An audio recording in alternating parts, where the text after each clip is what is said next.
किस तरह से पुलिस ने उसकी सहायता की, उसे सुरक्षा प्रदान किया। जहां तक मैं समझता हूँ, फिलहाल हरियर काका पुलिस की सुरक्षा में रह जरूर रहे हैं, लेकिन वास्तविक सुरक्षा ठाकुरबाड़ी और अपने भाइयों की ओर से ही मिल रही है। ठाकुरबाड़ी के साधु संत और काका के भाई इस बात के प्रति पूरी तरह सतर्क हैं कि उनमें से कोई या गांव का कोई अन्य हरियर काका के साथ जोर जबरदस्ती न करने पाए। साथ ही अपना सद्भाव और मधुर व्यवहार प्रकट कर पुनः उनका ध्यान अपनी ओर खींच लेने के लिए दोनों दल प्रयत्नशील है। हरियर काका अलग रहने लगे और पुलिस उनकी रखवाली के लिए 4 जवानों को खड़ा किया गया, लेकिन दोनों ही प्रयत्नशील है कि कोशिश कर रहे हैं कि अगर वो वहां से आए तो हम लिखवा ले, बोलकर भाई और उनके उधर महंत जी। गांव में एक नेताजी है, वह न तो कोई नौकरी करते हैं और न खेती गृहस्थी, फिर भी 12 महीनों मौज उड़ाते रहते हैं। राजनीति की जादुई छड़ी उनके पास है। उनका ध्यान हरियर काका की ओर जाता है। वह तत्काल गांव के कुछ विशिष्ट लोगों के साथ उनके पास पहुंचते हैं और यह प्रस्ताव रखते हैं कि उनकी जमीन में हरियर उच्च विद्यालय नाम से एक हाई स्कूल खोला जाए। इससे उनका नाम अमर हो जाएगा, उनकी जमीन का सही उपयोग होगा और गांव के विकास के लिए एक स्कूल मिल जाएगा। लेकिन हरियर काका के ऊपर तो अब कोई भी दूसरा रंग चढ़ने वाला नहीं था। नेताजी भी निराश होकर लौट आते थे। नेताजी भी गए हैं, सोचो सिर्फ जमीन जायदाद के लिए कितने लालची है कि नेताजी भी उनके पास गए उनकी जमीन को अपने नाम कराने, ये कहकर कि वहां पर स्कूल बनाएंगे। इन दिनों गांव की चर्चाओं के केंद्र हैं हरियर काका। आंगन, खेत, खलिहान, अलाव, बगीचे, बरगद, हर जगह उनकी ही चर्चा। उनकी घटना की तरह विचारनी और चर्चनीय कोई दूसरी घटना नहीं। गांव में आए दिन छोटी बड़ी घटनाएं घटती रहती है, लेकिन काका के प्रसंग के सामने उनका कोई अस्तित्व नहीं है। गांव में जहां कहीं और जिन लोगों के बीच हरियर काका की चर्चा छिड़ती है, तो फिर उनका कोई अंत नहीं। लोग तरह तरह की संभावनाएं व्यक्त करते हैं। राम जाने क्या होगा। दोनों ओर के लोगों ने अंगूठे के निशान ले लिए हैं, लेकिन हरियर ने अपना बयान दर्ज कराया है कि वे दोनों लोगों में से किसी को अपनी जमीन का उत्तराधिकारी नहीं मानते हैं। दोनों ओर से लोगों ने जबरन उनके अंगूठे के निशान लिए हैं। इस स्थिति में उनके बाद उनकी जायदाद का हकदार कौन होगा? ये लोगों की में चलने वाली बात है। चारों तरफ जो लोग सोच रहे हैं, जो बातें कर रहे हैं, उनकी बातें हैं कि आखिर ये जमीन किसका होगा। जबरदस्ती तो अंगूठा छाप लगवा लिया गया है, तो इसने बयान कर दिया, मुकदमा कर दिया कि मेरे से जबरदस्ती लिया गया है ये अंगूठा छाप, इसलिए दोनों के नाम ये नहीं हो सकता है। लोगों के बीच बहस छिड़ जाती है। उत्तराधिकारी के कानून पर जो जितना जानता है उससे 10 गुना अधिक उगल देता है, फिर भी कोई समाधान नहीं निकलता। रहस्य खत्म नहीं होता, आकांक्षाएं बनी ही रहती है, लेकिन लोग आशंकाओं को नजरअंदाज कर अपनी पक्षधरता शुरू कर देते हैं कि उत्तराधिकार ठाकुरबाड़ी को मिलता तो ठीक रहता। दूसरी ओर के लोग कहते हैं कि हरियर के भाइयों को मिलता तो ज्यादा अच्छा रहता। सेम वही लोगों का कहना।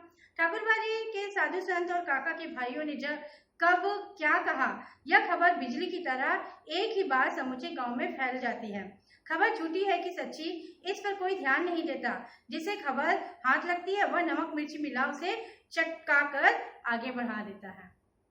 नमक मिर्ची लगाकर और इस बातों को चटपटा बनाकर लोगों में चर्चा करने लगते हैं। एक खबर आती है कि महंत जी और हरियर काका के भाई इस बात के लिए अफसोस कर रहे हैं कि अंगूठे का निशान लेने के बाद उन्होंने हरियर को खत्म क्यों नहीं कर दिया। बात ही आगे नहीं बढ़ती। एक दूसरी खबर आती है कि हरियर मरेंगे तो उन्हें अग्नि प्रदान करने के लिए ठाकुरबाड़ी के साधु संतों और काका के भाइयों के बीच काफी लड़ाई होगी। दोनों ओर से अग्नि प्रदान करने का निश्चय हो चुका है। इस संदर्भ में उनकी लाश हस्तगत करने के लिए खून की नदी बहेगी। एक तीसरी खबर आती है कि हरियर काका की मृत्यु के बाद उनकी जमीन पर कब्जा करने के लिए उनके भाई अभी से तैयारी कर रहे हैं। इन इलाके के मशहूर डाकू बुट्टन सिंह से उन लोगों से ने बातचीत पक्की कर ली है। हरियर के 15 बीघे में से 5 बीघे बुटन लेगा और दखल करा देगा। इससे पहले भी इस तरह के 2-3 मामले बुटन ने निपटाए हैं। पूरे इलाके में उसके नाम की तुति बोलती है। बुटन जो था वो बहुत बड़ा डाकू था उस गाँव में, है ना। तो किस कदर के भाई हैं, देखो ये भाई जो है जमीन जायदाद के लिए अपने भाई को अपने एक डाकू के हवाले कर रहे हैं कि वो डाकू के हवाले करेंगे तो वो उसे मार डालेगा और जो 15 बीघे जमीन है उसमें से 5 बीघे जमीन जो है वो डाकू को दे देंगे। इस तरह से तय हुआ उस डाकू के साथ। एक चौथी खबर है आती है कि महंत जी ने निर्णय ले लिया है कि हरियर की मृत्यु के बाद देश के कोने कोने से साधुओं और नागाओं को वह बुलाएंगे। इस तरह से 4 खबरें चारों तरफ फैली हुई है। रहस्यात्मक और भयावह खबरों से गांव का आकाश आच्छादित हो गया है। दिन प्रतिदिन आतंक का माहौल गहराता जा रहा है। सबके मन से यह बात है कि हरियर कोई अमृत पीकर तो आए हैं नहीं, एक न एक दिन तो उन्हें मरना ही है। फिर एक भयंकर तूफान की चपेट में यह गांव आ जाएगा। उस वक्त क्या होगा कुछ कहा नहीं जा सकता। यह कोई छोटी लड़ाई नहीं, एक बड़ी लड़ाई है। जाने अनजाने पूरा गांव इसकी चपेट में आ गया है, आएगा ही। इसलिए लोगों के अंदर भय ही है और प्रतीक्षा भी, एक ऐसी प्रतीक्षा जिसे झुठला कर भी उसके आगमन को टाला नहीं जा सकता है। लोग वेट कर रहे हैं। क्या वेट कर रहे हैं कि किसके नाम पर ये जमीन होगा।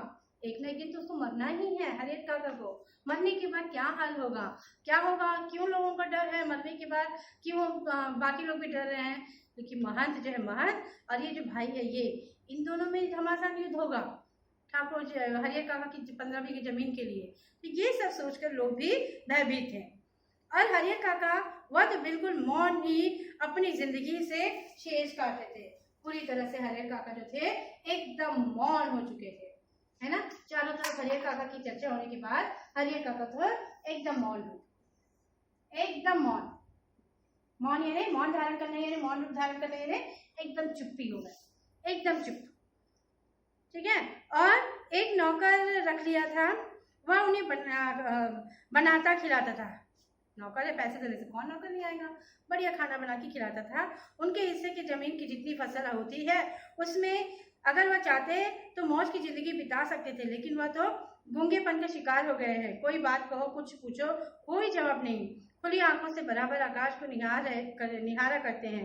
सारे गांव के लोग उनके बारे में बहुत कुछ कहते सुनते हैं, लेकिन उनके पास अब कहने के लिए कोई भी बात नहीं बचा है। पूरे गांव में उन्हीं की चर्चा चल रही है। उनकी चर्चा चलने के बावजूद वो बोलने लायक नहीं रहे। क्या बोलेंगे? जो अपना खुद का खून जो है उसे धोखा दिया, जिसकी वजह से उसके दिल में बहुत ठेस पहुंची। पुलिस के जवान हरियर काका के खर्चे पर ही वो बहुत मस्ती कर रहे थे। पुलिस आ रहे हैं, जवान है, अब उसके वहाँ पहरेदारी कर रहे हैं, उनको भी यहीं से पैसे मिल रहे हैं। इसकी वजह से वो बड़े मौज मस्ती कर रही थी। जिसका धन वह रहे उपास, खाने वाले करे विलास। जिसका धन वह रहे उपास, खाने वाले करे विलास। जिसका धन है वो उपवास कर रहा है, मौन धारण किया हुआ है, पड़ा हुआ है, कुछ बोल नहीं रहा है, लेकिन बाकी लोग जो है वो बढ़िया खा रहे हैं, ऐश कर रहे हैं। अब तक जो नहीं खाया था दोनों जून उनका भोग लगा रहे हैं। जो नहीं खाया था दोनों वक्त उसे हर चीज खिलाया जा रहा है, हर चीज बताया जा रहा है। और इस तरह से हरियर काका जो थे अंतिम समय तक अपनी जमीन जायदाद किसी के नाम नहीं लिखे। और क्यों नहीं लिखे? क्योंकि उनको समझ थी, अनपढ़ होते हुए भी उन्हें समझ थी कि उसे अगर मान लो किसी भाई के नाम या उनके नाम जमीन लिख देते हैं तो उनकी क्या हालत होगी। इस बात का उन्हें समझ था, इसकी वजह से उसने अपना जमीन किसी के नाम नहीं लिखा है। और उसके बाद मौन एकदम चुप हो गए थे, ठीक है। और उसने इसमें क्या बताना चाह रहे हैं लेखक, क्या बताना चाह रहे हैं, कौन लेखक? मिथिलेश्वर जी क्या बताना चाह रहे हैं ये सब? क्यों जो स्टार्टिंग में बताया गया था ना कि मौन रह रहे हैं, कुछ बोल नहीं रहे हैं, कारण यही था पूरा। इसकी वजह से वो मौन हो गए थे, कुछ बोलने के लिए रहा नहीं, है ना। तो जिसमें क्या बता रहे हैं, मेन जो बताया गया है, लेखक जी क्या बताना चाह रहे हैं कि जमीन जायदाद के कारण अपने ही अपने ना होकर पराये हो जाते हैं, अपने अपने नहीं रहते हैं, पराये हो जाते हैं, है ना। तो एक बार फिर मैं आपको बताती हूँ कि ये जो लेखक है हरियर काका जो पाठ है ये संचयन के है मिथिलेश्वर। इसमें हरियर काका और कथानायक इन तीनों के बीच में कैसा संबंध था, किस तरह का लगाव था, इसके 2 कारण थे। उसके बाद ठाकुरबाड़ी का इतिहास, है ना। इसमें ठाकुरबाड़ी के इतिहास में किस तरह से मुनि ने शुरू किया, उसके एक संत ने शुरू किया, उसके बाद वो बढ़ता गया, बहुत बड़ा विशाल मंदिर हो गया। इस मंदिर के नाम से उस गांव को जानने लगा, है ना, उस गांव को जानने लगे लोग।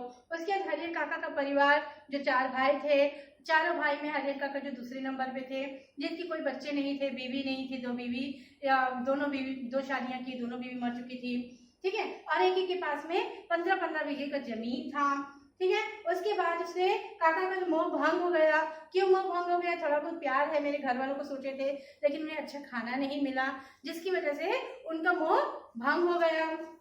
उसके बाद हरियर काका जो थे उसमें ठाकुर बाड़ी के महंत जो थे, इन दोनों की चर्चा होने लगी। क्यों? क्योंकि यहाँ पर जो अच्छा खाना नहीं दिए, तो उसने क्या किया, घर छोड़कर चले गए। जैसे घर छोड़कर चले गए तो महंत जी क्या किए, ठाकुर बाड़ी में लेके चले गए हरियर काका को। और उसके बाद महंत क्या किए, उनके द्वारा उनकी अच्छी खातिरदारी करने लगे, उनको लालच देने लगे कि तुम अपना जो जमीन है ये ठाकुर बाड़ी के नाम लिखोगे तो आपको क्या मिलेगा, बहुत अच्छा जिंदगी मिलेगा, बहुत अच्छा नाम मिलेगा, स्वर्ग से तुम्हें पधारेंगे, विमान आएगा, तुम सीधा स्वर्ग सिधारोगे। इस तरह के लालच देने लगे ठाकुर बाड़ी ले जाकर।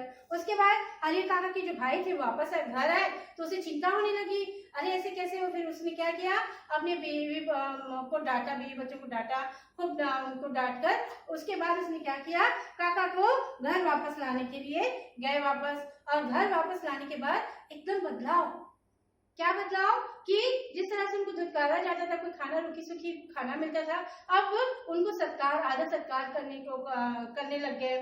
उसके बाद गांव वालों की जिज्ञासा थी, गांव वाले किस तरह से बातें करते थे, किस तरह से हरियर काका की चारों तरफ चर्चा चलने लगी थी। कुछ लोग कहते कि उसे हरियर काका को अपनी जमीन जो है अपने भाइयों को लिखना चाहिए, कुछ लोग क्या कहते, नहीं ठाकुर बाड़ी को लिखना चाहिए। तो इस तरह से उन लोगों के बीच में चर्चा चलने लगी।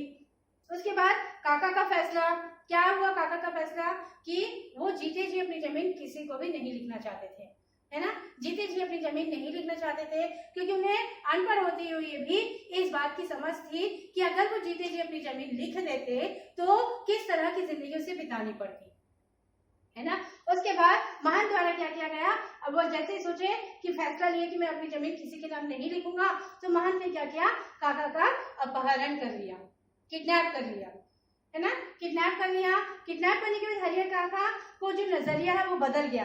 क्यों बदल गया? क्योंकि किडनैप करने के बाद हरियर काका से जिस तरह से महंत पेश आए, है ना, जिस तरह से पेश आए, उस चीज को देखकर उनकी ओर से उनका नजरिया बदल गया। सोचे वो इस तरह बिल्कुल नहीं सोचे थे महंत जी को।